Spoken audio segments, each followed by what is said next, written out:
It's time for the Douglas Coleman Show. Mr. Smooth and Savvy is joined by guests from all walks of life, from the entertainment industry to authors to political and social commentators, the famous and not so famous, the controversial and the light and fluffy. We have it all. Now, here's Douglas Coleman.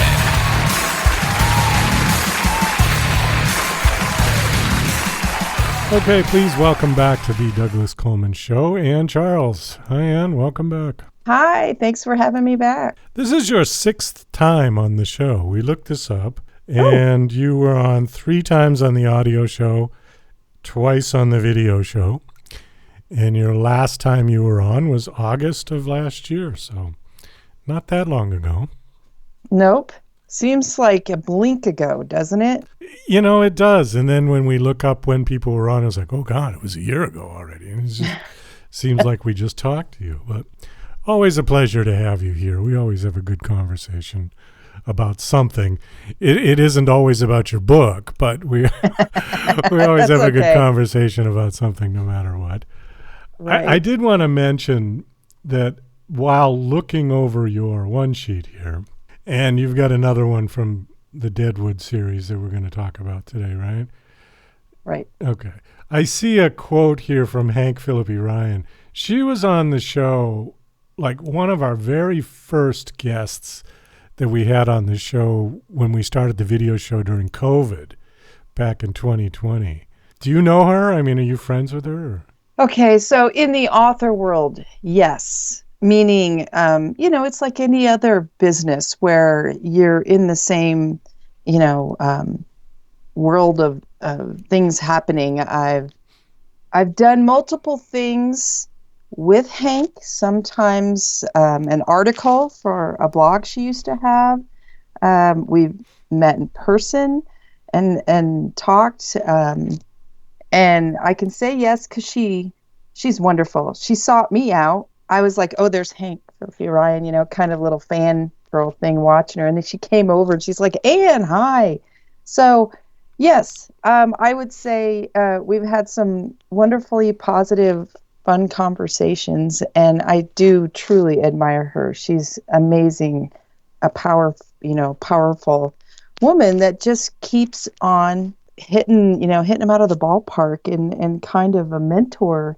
She doesn't know it, but I'm watching her in a non-stalking way and thinking I too can, keep going and achieve whatever, I want in my future.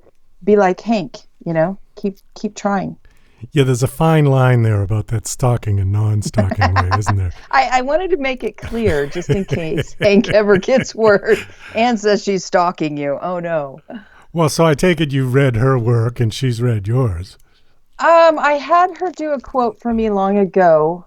If she read the book, I never know. When you do quotes from some authors, like if I'm going to give a quote on a book, I read it. And that's why I do so few quotes, because I really feel like I need to read your book if I'm going to give any kind of cover blurb. Because I don't know. I just want to be honest. Yes, I've read that story. So she did give me a cover quote long ago. I hope she read it. I think I've read some of hers. It's been a lot of years. I don't know. People will say, have you read so-and-so? Have you read so-and-so? And one of the most unfortunate things for me becoming an author was I lost the time that I used to have for reading. I used to just read voraciously. That was my joy when I came home from my day job. But with writing, I started writing and taking that time for writing. And now as a full-time writer, this business will take all the time I can give it. Plus I have family, kids. So I have to be more picky about my time. And I'm an obsessive reader. So when I dig into a story, I'm like, what do you mean you fell down and got hurt? Get up and pat yourself up. I'm in the middle of a story here. I can't stop for a bruise, or scrapes. Come on, kid. I mean, that's exaggeration, but you get the point. I don't like to put the book down. So it makes me hesitate a lot of times to get into a book because I know I'm going to read into the middle of the night. There's no stopping the obsessive reader in me. So I just don't read as much as I would like to. Well, how does one actually write a blurb for a book they haven't read?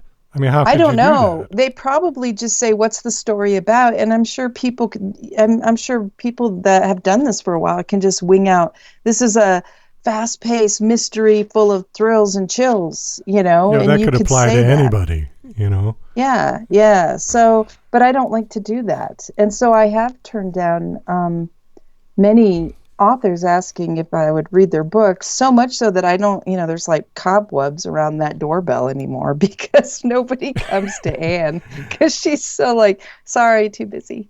Well, I wouldn't be very good at that because I would do something like, I love the font on the cover, Yes, and great cover. and then that would be the end of my statement. And I mean, nobody would believe that I read the book at that point. And see, I think that's part of it is if I'm going to recommend this and put my name on it and have anybody that reads my books read, the story, I might run into them at a book signing and they might go, "Hey, you said such and such was a great mystery about such and, whatever. And you were way off. That was like a romantic drama. What were you talking about?" So I don't want to have to sit there in front of somebody and kind of blah, blah, blah. Well, I want to be legit that I really read it. Yeah, absolutely. I would agree. So this one is number what in Deadwood? Is this like It's actually the first. 241st? No. It's actually number one. We went back and it's hardcover. And we took that book from, I wrote that in like 2007, 2008. It went through editing way back when, and we released it the very beginning of 2011. Well, we took this book. I worked with a publisher, and we went back through it. We updated, like there was a phone that got dropped and the battery popped off the back of the cell phone. I mean, you know how old that is. That tells you right there. So some of the things that I did throughout this, when, having the chance to edit, was to make things like that less year defying. Is saying, "Oh yeah, this is old," because nobody's phones pop off their battery or batteries pop off their phones anymore. So I went through and I fixed a bunch of those things to kind of make the year it was written less hazy, the time. And there were some, I was young as a writer at that point. It was my 7th book I'd written, or was it 8? 7 or 8. But my writing has thankfully progressed since then. My skill with, putting sentences together. So there was some cleanup that when I would go through, I would wince reading the old, the book, just because as an author, you can always go back and tweak your work, of course. But this was an opportunity to just kind of tighten a few things that had, when I would read the original, I would kind of go, ugh, and just tighten it up a little bit, not changing the story, not changing, anything like that. And just added a deleted scene from that book at the end of this hardcover book to add a kind of special treat if you go and buy the hardcover. So that's what this is about. I have a lot of author friends that are doing this now. They're doing their series in hardcovers. And some are making these amazing books with spines that if you line them all up, they form pictures. The pages have beautiful gold, on the outside with designs on them when you close the book and look at it. It's just incredible. So it's kind of a thing right now for a lot of authors to do that. Unfortunately, my series is too huge to do, like 3 books in one and make it a real special book. So we opted to just start with the first one and see how this went and put it out there. And this also, I'm really rambling here. And if you want to interrupt me No, at any go ahead. point. You make my job so easy. So one of the other reasons that I wanted to do this and go with a publisher to have this book out was as an indie author, there are a lot of walls you hit when you're trying to distribute a book through, like bookstores and certain things. Like, it's a fact that Books A Million will not take print-on-demand books. So if you are an author that like me, I sell out of a store. I have my online store. I also I'm a distributor in Western South Dakota, and I have storage rooms, with books. But because I still am quote unquote print on demand, I couldn't get into Books A Million. But with this book, because it's through a publisher, through Blackstone Publishing as well for the print distribution, through a bigger distributor, and printer, I am able to now get into stores like Books A Million where I wasn't before. So that is another reason that I wanted to go this way and be hybrid on this book, because I wanted the opportunity to have this hardcover in stores that I can't get it in. Okay, so how many books are there in the Deadwood series at this point? 14. 14, okay. Now, according to the one sheet that I got, it says the book that started the critically acclaimed Deadwood series, now out in a new special collector's hardcover edition. Right. So this is book one. This is book one, yes. Okay. And it's the hardcover, and that's what my publicist sent to you. I did just have 14 come out in December, end of November, December. The 14th in that series came out, Cops and Clobbers in Deadwood. So this came out around the same time because of all kinds of stuff behind the scenes. But anyways, we kind of had a 2-book release, with one coming out again in this new updated collector's edition, as well as 14. Okay, so you said you tweaked the story a little bit, moved some things around, changed some things. And the hardcover, are you going to do one of those deals with the bindings or not? I don't know. With this series, like I said, there's so many books in it that I did see Marie Force. She's amazing. She did like a 17-book series in hardcover. And if you line up all her spines, it's like the DC, the White House kind of, I think it was, kind of a picture of it on all the spines together. It forms is really cool. But I can tell you that is not a cheap endeavor. You're putting a lot of money into that. And I did look at what she's selling that for, that series. And I think she's offering it for $700 or something like that for all of them in hardcover. Oh, and it's the special stuff. So I didn't choose that option. Instead, I chose, let's go with book one. Let's update it so some of the references from 2008, 2009 are gone. And let's just kind of put it together in a new package and put it out there for those who like to collect hardcover books. While you were saying that and you said, let's update it from 2008, then the immediately what popped into my head was MySpace. Yeah, right? Way back then. So if you had any references in the book to MySpace, you'd want to get rid of those, I think. Yeah. It's really interesting to go back through a book like that and find all those little, things that go, oh, there's the sign, and going forth, I've tried to be more careful. When I wrote that first book, I didn't know there would be 14 books and counting. I kind of was starting out and I had this idea and I put it down in a book and it was fun. And yeah, it had potential to be a series.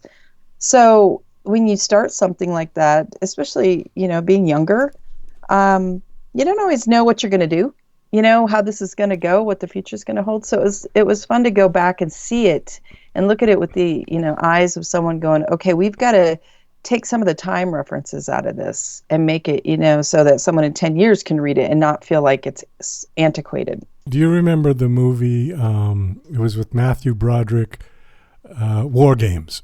Yeah, yes. Yeah, okay. That movie, watch it now and you'll laugh because the technology, that was like DOS with right. all of the graphics. And you look at it and go, oh my God.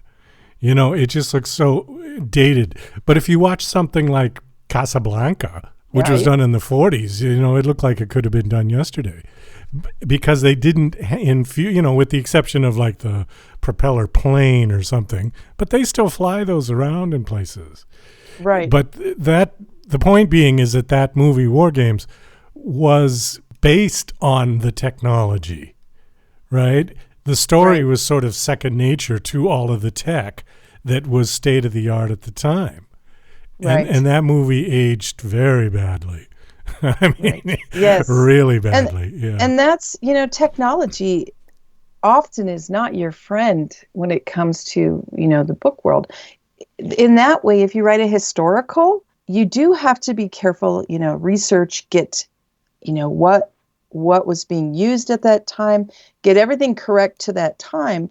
But you don't have to worry about in 10 years, someone might read it and go, oh, this is old fashioned. Yeah. Because it's already set that way. And the same with super futuristic. You can make all these, I don't know, Rosie the Robot, although that's coming. That's almost here, right? But with futuristic, you can make it so surreal that you don't worry about in 10 years how will that book come across. But if you do contemporary, you do have to be somewhat careful. Well, thank God Gene Roddenberry got it right, because you watch the 60s Star Trek and all of that stuff we got already, or a lot of it. I know. It's really interesting how much I keep waiting for someone to take a little machine and scan down my body, a handheld scanner, and just go, oh, look at your spine's way out of whack. And, oh, you got a bad knee there, as they go up and down. That'll be nice. Well, I mean, to a certain point, we do have something like that. I mean, there is CAT scans and MRIs and that silly thing at the airport where you got to put your hands over your head. Oh, yes, that's true. And they should have to give us a diagnosis when we fly. Listen, if you're going to be that thorough and get the rubber glove out, tell me if there's anything going on that I need to be concerned about. I've wanted to see what that image actually looks like, because according to people, they get to see you naked. Poor things. And that's scarring. And it's like, but it's not, like full 4K, like a video. It's you've got a dangerous mole there on your lower back. Right. And so you don't know, I don't know what it looks like, but I've always been very curious of what that image actually looks like and how much they can see, aside from your private areas. Right. If, they can actually find cancer with it or what. I'd like to joke about it with them, but a lot of TSAs... there's no sense of humor when it comes to that. They just don't. They're probably just burned out and like, get out of here. But I wish you could joke a little bit with them. Okay, so I guess what I want to ask you is, are you going to be doing this with all of the previous Deadwood books one at a time, or are you going to continue to increase the number of books in the series, or both? Well, I'd like to do both. This first one is a test for the publisher and for me. Oddly enough, I'm working on book like 39 out of 40 right now, or not out of 40, but 39, my 39th book, getting hopefully publish it this summer. And this is new for me. This whole having a hardcover through a publisher, what their role is in distributing and selling, and where they, what things they do to help sell it. And then what my job is as the author, and how to go out to venues and sell it. For example, in the past, if I went to a library for a talk and a signing, I'd cart in books and I would just sell them myself. I have all the tools needed to set up. We've done this for years, so it's no big deal. And then I have an online store too, so I can always direct people to that. But now I have to get a bookstore into, set up the selling and get the book and sell it. And I'm not doing that. So poor Mickey, my publicist, he's holding my hand going, this is not how we do it, Anne. We can't do it that way. We do it this way. And I'm just like, oh, I call this my year of the old dog learning new tricks, because it just seems like everywhere I turn, I have to stop and learn about how to go forth in this way, good and bad. I have to try new things. And it's forced me out of the rut I was kind of in, which is good. But it's not easy, and it's confusing, and sometimes it's a little nerve-wracking. I know how to go and make sales and do this, but I don't know how to do it this way, and I want to make the publisher happy, right? So right. I have to pull back that controlling personality that runs everything and make her go sit in the corner while the rest, while we do it this way. So the point in all that is, if this first book does decently over a year, we wanted to give it a year's time to see if I can sell it, if it makes, get some new readers, I can get it in bookstores, then we will continue and go book by book and bring them all into hardcover. If it, if I just can't get the plane off the ground, then this might be just a limited collector's edition of book one. We'll see. Well, you know what? You're kind of using the roadmap that the Beatles have been doing. Oh, I like hearing that. What do I need to do next? Well, I don't know, because I don't know what they're going to do next. But they've been, John's been dead for how long? Right. And George and the Beatles don't exist anymore as the Beatles. But all the stuff they did certainly does. And they've been reissuing, remastering, remixing, reboxing. Okay. They've been doing that for 30, 40 years already, Right. And it works. Anything with the Beatles name on it sells. Right. So, there is a tried and true formula to this. However, it depends how big your fan base is, I would think. Right. And growing and reaching new people that I only listen to podcasts or listen to books. I only do it this way. So finding new ways to reach those listeners, and reach over here and fish in this pond. I've been trying to build my YouTube channel up. I'm seeing more and more authors have some really bad things happen, such as they got hacked. Somebody tried to steal a book on Amazon. Amazon shut their account down or froze it and making them prove it. And if they can't prove it the way Amazon wants, they're shutting them down. So there goes their whole Amazon retail platform. What are you doing on YouTube? A year ago, a wonderful guy I was doing a podcast with, he was like, you should really do some stuff on YouTube, and you got the channel up, you got some things over there. And I had a lot of calamities happen. A parent die just last year. 2024 was horrible. But new year, things are up and changing. And so I decided, okay, let's start watching some YouTube, different things on YouTube, people that make shows and what they're doing. And so I've watched several really entertaining shows, but it's mostly building houses, old houses, making them new over in foreign countries for some reason. I'm into that. But I thought, what about building a book? Because a lot goes into building a book, but you can't see it. And it's harder to show. I can't show you me fixing a roof. Right. I have to figure out. So it's a fun challenge, I guess is my point. How do I show someone what it's like to build a story? And then you get to sit back at the end and look at the beautiful story, or scary story, whatever it is. So trying to figure out ways to do that. I'm working on that and doing short videos now, combining some for a little bit longer, aiming to get up to 10 to 15 minutes, trying to make it entertaining. That's one thing. The other is I want to start reading some of my books myself. And I'm not going to be great. I'm not trying to be the narrator that I already have some narrated versions. Just having something, this is me reading the book that I wrote, and this is where I'd put the intonations, and this is how I would do it, and put some graphics to it and a little background music using some software we have. Just a free chapter, and just slowly do stuff like that to... Yeah, you'd have to break that up. You couldn't sit there for the entire book and read it. I don't even know if I could do a chapter. I tend to yawn when I read out loud, so we'll see how many times Anne yawns. But I thought it's worth a try, and I've done enough, thanks to, Mickey and all the podcasts and different things I've done enough online and talking and seeing myself that I'm okay with talking, and putting it out there.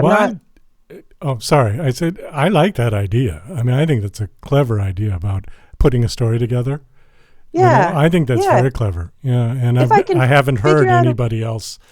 Good. Although there are 22 million channels on YouTube, perhaps I haven't seen all of them. Me either. But, I just thought I think it sounds good. If I can figure out a way that it's not super boring. I dug out my old camcorder and put the tripod on it and had it set up, and my husband come out. He's Mr. Tech. He's like, what are you doing with that old thing? It's like 15 years old. And I said, well, I thought I could record me and do this and this. He's like, you could just use your phone. I was Yeah, like, you could do it that. can handle that? And he's like, yes. Yeah. So I'm learning tech at the same time. But I thought if I can figure out just some way to show you a little bit about building a story, maybe it could be entertaining. And then when it's all done and you read the book, it's like watching somebody build something and then getting to see it as the final product. It's always fun to see that. So we'll see if I can pull it off. Well, I think on that, we've got to wind this down. And it's always a pleasure to have you on. The new book is a collector's edition of Nearly Dearly, right? With the Anne Nearly and the Departed. Nearly Departed. Nearly Deadwood, Departed. Yeah. Okay. And the author's Anne Charles. Give out your website, please. It's www.anncharles.com. And there's no E after the N's in Anne, just anncharles.com. Okay, great. Well, again, always a pleasure. Best of luck with everything that you're doing. Thank you so much. Thanks for having me on again.